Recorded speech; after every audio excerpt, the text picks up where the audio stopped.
Hello friends, welcome to इंजॉम academy. चलिए start करते हैं अपना क्वेश्चन नंबर 6। क्वेश्चन में क्या रखा है, the length of tangent from point A.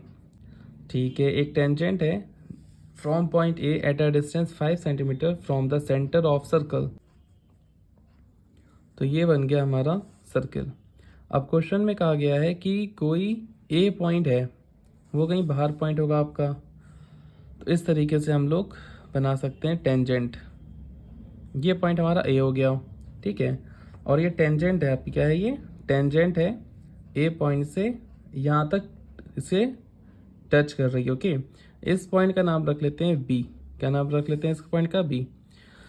And centre of the circle, मतलब सर्कल के सेंटर से रेडियाई दे रखी है आपको, नहीं क्या दे रखा है, centre of circle is 4 centimetre. Okay, अच्छा ठीक।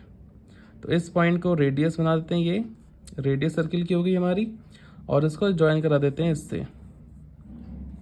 तो ये बन गया हमारा एक ट्राइंगल। ओके, अब इसमें देखिए ध्यान से, ये 5 और ये 4 दो वैल्यूज हैं। इसे आप कहाँ पुट करेंगे, देखिए ध्यान से बिल्कुल। तो length of tangent from point A, length of tangent जो है ए पॉइंट से at a distance 5 centimetre from centre of the circle. अब देखिए क्या कहा गया आपसे, जो 5 डिस्टेंस है 5, ये कहाँ से, from the centre of the circle. ये सेंटर हमारा ओ नाम दे देते हैं इसका, सेंटर से लेकर के ए पॉइंट तक की दूरी कितनी दे रखी है, 5। तो बची हुई 4 जो होगी वह पता है आपको, टेंजेंट की डिस्टेंस होगी ए बी की। तो ये हमारे हो गया 4। आपको निकालना है इसमें बेस। तो कितना आसान काम है। तो इस क्वेश्चन में थोड़ा लिख लेते हैं, let O B the centre, O B the centre of circle, centre of circle, circle. Okay, और यहाँ पर क्या है, A B the tangent, A B is a tangent, A B यहाँ टेंजेंट है आपकी। और क्या दे रखा है, ठीक है, इतना काफ़ी है। चलिए जो गिवन है वो लिख लेते हैं। तो ओ ए हमें क्या दे रखा है क्वेश्चन में, ओ ए दे रखा है 5 सेंटीमीटर, और ए बी दे रखा है आपको 4 सेंटीमीटर। तो ए बी दे रखा है आपको 4 सेंटीमीटर, और आपको ओ बी निकालना है इसमें। हम जानते हैं जो सेंटर से टेंजेंट पे लाइन पड़ती है वो कितना एंगल बनाती है, 90 डिग्री। ओके, तो यहाँ लिख लेंगे ध्यान से कि ओ बी जो है वो क्या है, परपेंडिकुलर है किसके ऊपर, ए बी के ऊपर। ओ बी लाइन जो है ये परपेंडिकुलर है किसके ऊपर, ए बी लाइन के ऊपर। तो इसका स्टेटमेंट लिख लेते हैं कि रेडियस परपेंडिकुलर टेंजेंट, इसको हम इतनी बार लिख चुके हैं शायद आपको याद भी हो गई अभी तक ये, tangent at the point of contact, point of contact.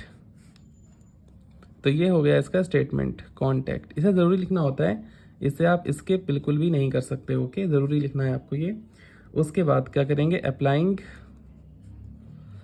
Applying PGT, आप फुल फॉर्म लिख सकते हो इसकी, पाइथागोरस थ्योरम। ओके, तो क्या होती है, हाइपोटेनियस का square is equals to base का स्क्वायर, और प्लस में परपेंडिकुलर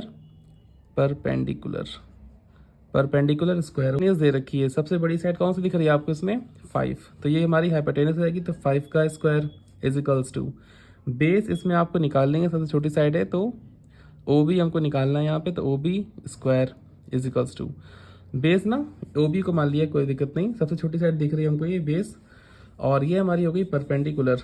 तो ए बी साइड कितनी दे रखी है आपको, यहाँ पर 4 दे रखी है। तो यहाँ पे क्या हो जाएगा आपका, 5 का स्क्वायर होता है 25, इसको उठा के इधर ले आएंगे तो 4 का स्क्वायर होता है 16 is equals to O B square. तो यहाँ पर आपको जब इसे माइनस करोगे तो कितना आ जाएगा, 9 ओ बी स्क्वायर। तो इसको 9 किसका स्क्वायर होता है बच्चा, 3 का। तो 3 आपका इसका आंसर आ चुका है। स्क्वायर हटा, यहाँ पे लग गया रूट आ गया था 9 के ऊपर, फिर 9 किसका स्क्वायर रूट होता है, 3 का। इस तरीके से हमारा ये 3 आ गया।